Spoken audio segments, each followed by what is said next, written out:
بسم اللہ الرحمن الرحیم۔ السلام علیکم۔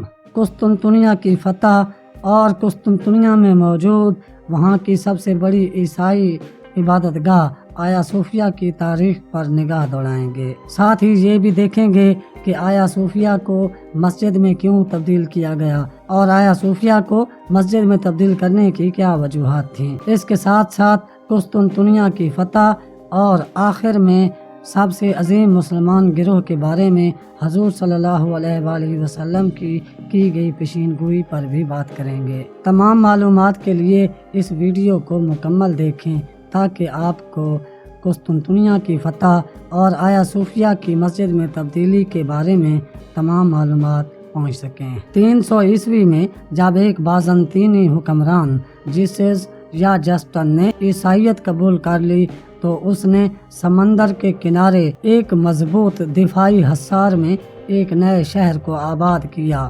جسے بازنطینیہ یا قسطنطنیہ کہا جاتا تھا اور آج کل اسے استنبول کہا جاتا ہے۔ جیسس نے لکڑی سے ایک چرچ تعمیر کروایا جسے آیا صوفیہ کے نام سے موسوم کیا گیا، مگر کچھ عرصہ بعد یہ جل گیا اور پھر 532 عیسوی میں اس کی جگہ ایک پختہ چرچ تعمیر کیا گیا۔ یہ چرچ پہلے عیسائیوں کے مذہب آرتھوڈکس اور بعد میں کیتھولک کے قبضہ میں رہا۔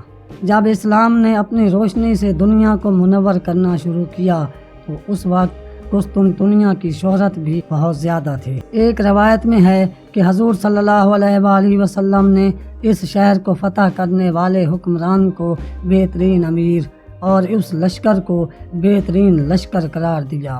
ارطغرل کے بعد اس کی اولاد نے اس شہر پر کئی بار مہم جوئی کی مگر کامیابی نہ مل سکی۔ جب سلطان محمد دوئم المعروف سلطان محمد فاتح کو خلافت کی مسند پر بٹھایا گیا تو سلطان نے قسطنطنیہ کو فتح کرنے کے لیے تیاری مکمل کرنے کے احکامات جاری کیے اور جلد ہی سلطان محمد نے خشکی کے 3 اطراف سے قلعے کو اپنے سخت محاصرے میں لے لیا۔ اس سے پہلے باجزید یلدرم نے محاصرہ لگایا تھا مگر تیمور کے حملے نے اس کو محاصرہ اٹھانے پر مجبور کیا اور وہ تیمور کے ہاتھوں گرفتار ہو گیا اور قسطنطنیہ فتح نہ ہو سکا۔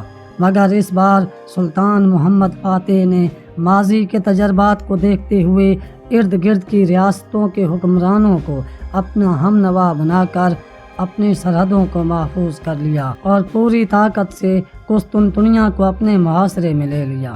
مگر پانی کے راستے عیسائی حکمران نے حفاظتی بندوبست بہترین کر رکھے تھے اور پانی میں ایک خاص فاصلے پر آہنی زنجیروں سے ناکہ بندی کر رکھی تھی جس کو کراس کر کے حملہ کرنا ناممکن تھا اور اسی راستے سے شہر کو خوراک اور کمک ملتی تھی، جس کے لیے سلطان نے اس راستے کو بند کرنے کی کوشش کی مگر روم سے بحری بیڑے میں موجود فوج شہر میں پہنچ گئی۔ سلطان محمد دوئم یہ دیکھ کر سوچنے لگا کہ اگر پانی سے آنے والے امدادی بیڑے نہ روکے گئے تو محاصرہ کامیاب نہ ہوگا۔ اس لیے سلطان نے بحری بیڑے پانی میں اتار دیے اور ان کو زنجیروں کی رکاوٹیں خشکی کے ذریعے عبور کروا کر پانی میں اتارا۔ اس طرح محصور فوج پر خوف طاری ہو گیا اور مسلمانوں کے لشکر نے خشکی پر 2 اطراف سے حملہ بھی کر دیا۔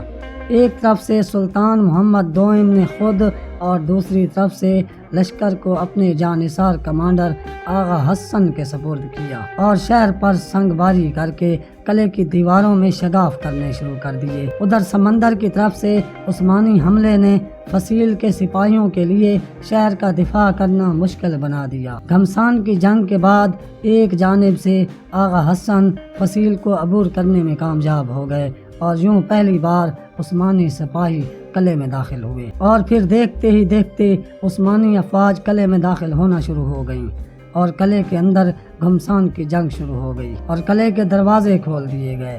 سلطان محمد فاتح شہر میں داخل ہو گئے۔ آیا صوفیہ کی عبادت گاہ کو عیسائی اپنا محافظ مانتے تھے، اس لیے وہ بڑی تعداد میں اس میں جمع ہو گئے اور اس وقت کا عیسائی حکمران قسطنطین بھی آیا صوفیہ کے مرکزی دروازے پر کھڑا ہو گیا۔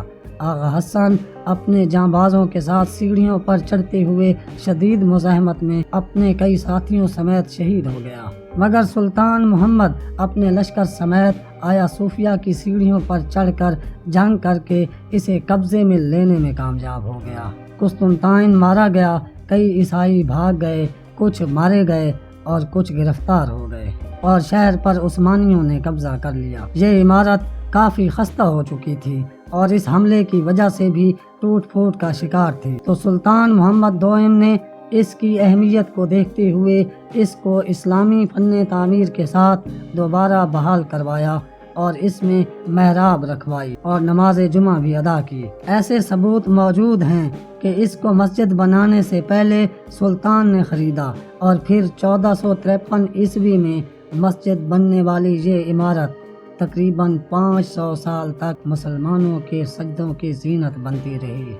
جب مصطفیٰ کمال نے حکومت پر قبضہ کیا تو اسے 1934 میں میوزیم میں تبدیل کر دیا گیا۔ مسلمانوں نے اس کو ہمیشہ مسجد کے لیے کھولنے کا مطالبہ کیا، مگر اب 86 سال بعد موجودہ ترک حکومت نے ملک کی سب سے بڑی عدالت میں اس سے مسجد بنانے کی درخواست دی تھی، جس میں وہ یہ ثابت کرنے میں کامیاب رہے کہ میوزیم بنانے کا قانون غلط تھا۔ اس لیے عدالت نے حکم دیا کہ اسے مسجد بنا دیا جائے، اور ترک صدر نے فوری طور پر اس کے کھولنے کے احکامات جاری کر دیے ہیں، اور اب ترکی اس غلامی سے آزادی کی طرف بڑھ رہا ہے۔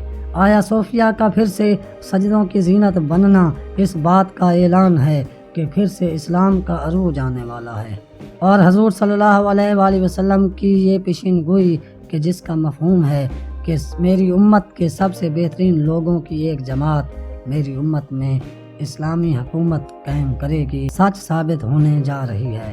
مستقبل کا ترکی خلافت عثمانیہ کی بحالی کا سفر شروع کرنے والا ہے۔ آپ ایسی معلومات کے لیے اس ویڈیو کو لائک کر دیں، ہمارا چینل سبسکرائب کر دیں اور بیل کا نشان دبا دیں، اور ویڈیو کو اپنے دوستوں میں بھی شیئر کریں۔